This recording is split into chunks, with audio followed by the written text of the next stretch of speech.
ओम नमो भगवते वासुदेवाय। स्वागत है आप सभी का हमारे चैनल पर। आज के इस वीडियो में हम बात करने वाले हैं एकादशी व्रत के बारे में। पितृपक्ष का अर्थात अश्विन मास के कृष्ण पक्ष की एकादशी कब है, किस नाम से जानी जाती है, कब व्रत रखा जाएगा, कब तिथि प्रारंभ होगी, कब समाप्त होगी, राहु काल का समय क्या होगा, सभी के बारे में आज के इस वीडियो में हम चर्चा करने वाले हैं। वीडियो बहुत महत्वपूर्ण है, पूरा देखिए। और अगर वीडियो आपको पसंद आता है तो लाइक अवश्य करिए, क्योंकि आपके लाइक से ही हमें पता चलता है आपको हमारा वीडियो पसंद आया। और अगर वीडियो पसंद आता है तो चैनल को भी सब्सक्राइब करके बेल आइकन पर क्लिक कर लीजिए, क्योंकि आपको हमारे चैनल पर सभी प्रकार की व्रत कथाएं, महात्म और एकादशी की कथाएं भी सुनाई जाती हैं। तो चैनल को सब्सक्राइब तो अवश्य ही करिए। चलिए अब हम शुरू करते हैं आज का वीडियो। एकादशी तिथि। पितृपक्ष की एकादशी को इंदिरा एकादशी के नाम से जाना जाता है। ये एकमात्र ऐसी एकादशी है जो कि पितृपक्ष में आती है और पितरों को मोक्ष दिलाने वाली एकादशी है। अगर किसी भी कर्म की वजह से हमारे पितृ अधम योनि में है या किसी नीच योनि में पड़े हैं, तो इंदिरा एकादशी का व्रत करके उस व्रत का जो पुण्य फल है, अगर हम अपने पितरों को समर्पित कर देते हैं तो पितृ हमारे अधोगति से मुक्त होकर मोक्ष को प्राप्त करते हैं। एकादशी का व्रत करके भगवान श्री हरि विष्णु में ध्यान लगाकर भगवान श्री हरि विष्णु के चरणों में समर्पित होकर इस व्रत का जो पुण्य फल है हमें अवश्य ही अपने पितरों को दे देना चाहिए, क्योंकि ये पितृपक्ष पितरों के लिए ही है। और अगर हम ज़्यादा कुछ नहीं कर सकते तो कम से कम व्रत का पुण्य फल तो दे ही सकते हैं, और ये कई गुना बढ़कर पुण्यदायी होगा, क्योंकि इस व्रत के प्रभाव से हमारे जो पितृगण हैं वो अपने अपने मोक्ष को प्राप्त करेंगे। तो इसीलिए ये एकादशी सबसे ज़्यादा महत्वपूर्ण एकादशी है। अब इस एकादशी के नियम पालन की अगर मैं बात करूं तो नियम पालन उसी तरह से किए जाएंगे जैसे कि प्रत्येक एकादशी के किए जाते हैं। 3 दिन नियम पालन होगा, दशमी से लेकर और द्वादशी तक। पारण द्वादशी के दिन होता है और जो नियम पालन है वो दशमी से आरंभ होते हैं। दशमी से ही सूर्यास्त के बाद से हमें अन्न और नमक का त्याग कर देना चाहिए। और अगले दिन एकादशी के दिन ब्रह्म मुहूर्त में उठने के बाद, स्नान आदि से निवृत्त होने के बाद भगवान श्री हरि विष्णु की विधि विधान से पूजा करके पूरा दिन मन में भगवान के नामों का स्मरण करते हुए, जाप करते हुए व्रत रखना चाहिए। रात्रि जागरण का बहुत अधिक महत्व है। अगर एकादशी की रात्रि में जागरण किया जाता है भगवान के नाम का भजन कीर्तन करते हुए, तो ये एकादशी और भी ज़्यादा फलदायी हो जाती है। तो जागरण अवश्य करना चाहिए। हाँ, अगर पूरी रात किसी भी वजह से जागरण नहीं कर सकते तो कम से कम मध्य रात्रि तक तो अवश्य जागना चाहिए, तभी एकादशी और ज़्यादा पुण्य फलदायी होती है। एकादशी सनातन धर्म का बहुत बड़ा व्रत है। एकादशी का व्रत करने से भगवान विष्णु प्रसन्न होते हैं और सभी प्रकार की मनोकामनाएं भी पूर्ण करते हैं। भगवान कृष्ण ने गीता में स्वयं कहा है कि हम चाहे किसी भी देवता की पूजा करें, अंत में वो जाति भगवान श्री हरि विष्णु के चरणों में ही है। तो क्यों ना हम एकादशी का ही व्रत करें, सीधे सीधे भगवान को ही प्रसन्न करें।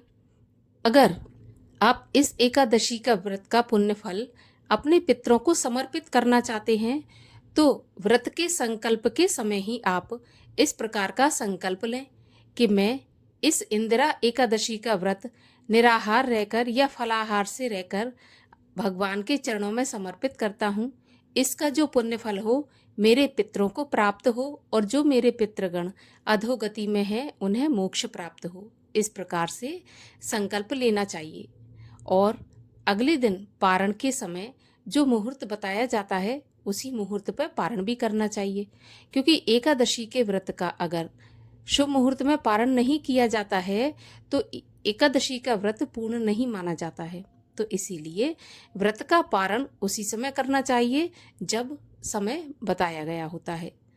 और इसके पहले मतलब पारण के पहले आपको क्या करना है, एक ब्राह्मण को बुलाकर भोजन कराना है। आप चाहें तो एक से ज़्यादा ब्राह्मणों को भी भोजन करा सकते हैं, परंतु यदि सामर्थ्य है तो एक को कराएं, और अगर इतनी भी सामर्थ्य नहीं है या कोई भी वजह से आप ब्राह्मण को भोजन नहीं करा सकते, तो ब्राह्मण के भोजन की कच्ची सामग्री अवश्य निकालें, जिसमें कि आटा, चावल, दाल, नमक, शक्कर, घी और जो भी आप रखना चाहें अवश्य रखें। साथ में पानी की बोतल भी एक दें।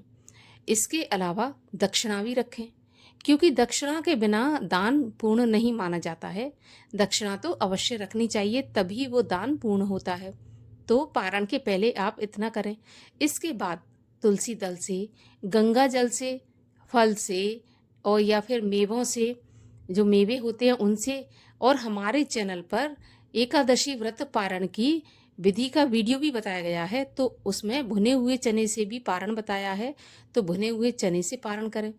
और अगर अगले दिन अर्थात एकादशी के अगले दिन आपका कोई व्रत है, तो फिर आप फल से, दूध से, ड्राई फ्रूट से पारण कर सकते हैं।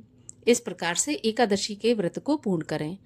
भगवान श्री हरि विष्णु के पूजन में तुलसी का प्रयोग अवश्य किया जाता है, तो तुलसी का प्रयोग अवश्य करें। तुलसी का पूजन आपको एकादशी के दिन नहीं करना है, स्पर्श नहीं करना है, जल नहीं चढ़ाना है, परंतु भगवान के भोग में अवश्य शामिल करना है। तो पहले से आप तुलसी तोड़ के रखें। द्वादशी के दिन भी तुलसी नहीं तोड़ी जाती है, तो आप विशेष ध्यान रखें कि द्वादशी के दिन आप पूजा कर सकते हैं, दीपक लगा सकते हैं, परंतु तुलसी तोड़ नहीं सकते।